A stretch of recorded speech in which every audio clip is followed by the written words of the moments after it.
Pretty tough sell, Mr. Carney. Joining me with reaction, Chairman of the House Oversight Committee, Congressman Darrell Issa. Utah Congressman Jason Chaffetz is with us. Is that how you see it, Congressman Issa? No. Obviously, the president knew he didn't have the votes on the Hill. He thought he might have had support of the international body when he went to Sweden and on to Russia. The time to make a deal with Putin, if he wanted to make a deal, was when Putin thought he had the votes. The reality is he took an olive branch from a man who is very untrustworthy when he didn't have the votes or the support of the American people. And candidly, look, I've met with Bashar Assad. I was on the delegation that first met with him when he was a brand new president. He is somebody who respects an existential threat to his regime and nothing else. All right. Congressman Chaffetz, your thoughts? Well, the President of the United States didn't come to Congress out of principle. He was politically being defeated. He didn't come to Congress when he wanted to bomb Libya and wanted to get rid of that dictator. So to bring that up in the speech, I thought was maybe a stretch, to say the least. And it also demonstrates if the Russians came to the table just in the last 48 or 36 hours, I guess they weren't paying attention to President Obama when he drew that red line out there and said, if you cross this line, if you start moving those chemical weapons... That's your red line. That's the world's red line. That's not his red line. Got to be fair here. Roll the tape. We all know that that's not true, and nobody took it seriously. That's the problem, is we need a leader. We need a president. We need a commander-in-chief that is respected around the world. We don't have that today. All right. But besides the contradictory statements on red lines and regime change, which was, flipping, flopping, and flailing, I think a thing that on the one hand is sad, on the other hand is kind of funny, Congressman Issa, is when Kerry actually made that statement, and he said, well, if they give us our weapons within a week, we'll go along with that, but they're not going to do it. Immediately, the White House ran out in public and said, oh, no, he was speaking rhetorically. It was a major goof. He clearly went off script. Then Kerry comes out the next day and says, I designed that from the very beginning because Vladimir Putin jumped on it. I mean, it's the Keystone Cops here. Well, very, very clearly, they didn't have a plan. They're grasping for straws. Again, Jason Chaffetz said it pretty well.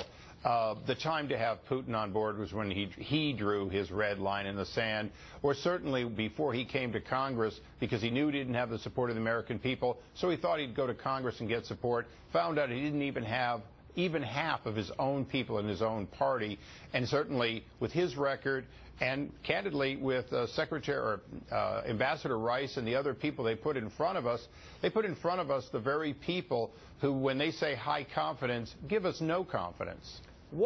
Congressman Chaffetz, how do you think the world is seeing this? How are they viewing all these contradictory remarks, and especially through the prism of Vladimir Putin's involvement now? Well, the worry is that across the world there is not the respect for the United States. When the president puts a red line out there and then we don't act upon it immediately, I just see weakness. Look, a lot of this goes back to the fact that President Obama and Secretary Clinton for 2 years did not deal with this problem effectively. They ran around the world trying to say that al-Qaeda was on the run. Look, the Syria problem and the fact that they have this massive chemical weapons didn't sneak up on us in the last 3 weeks. This has been a problem for nearly 2 years, and they didn't deal with it. They were trying to convince everybody that everything's fine. The world's just at peace. It's not. It's a violent world, and there are people out there that hate Americans and want to kill Americans. Yeah. We have to deal with that. And he also, the president, remember when he said he was uniquely qualified? That was his sell to the American people to unite the Muslim world, because he lived in a Muslim country at one point and went to school there as a young man.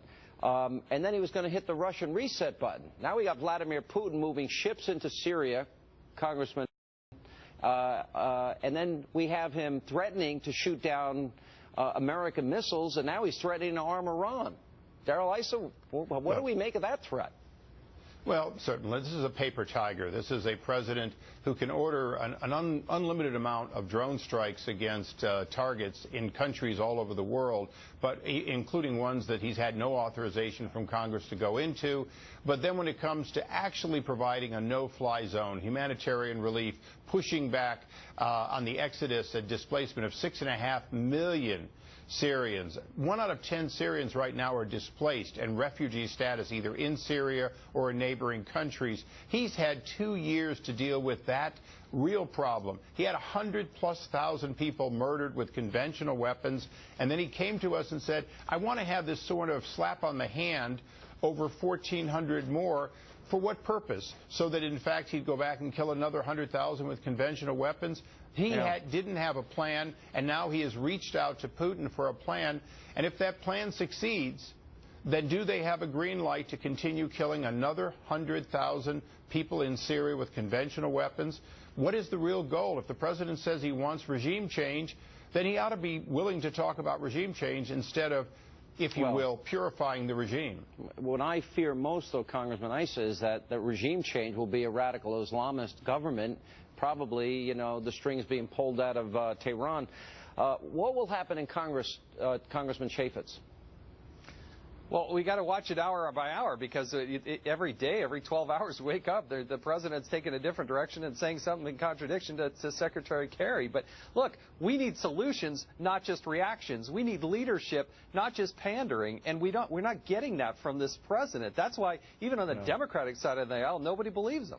All right, guys, we'll bring you back, both of you. We're going to have more on the hearings, obviously, on Benghazi in the days and weeks ahead. Thank you both for keeping on.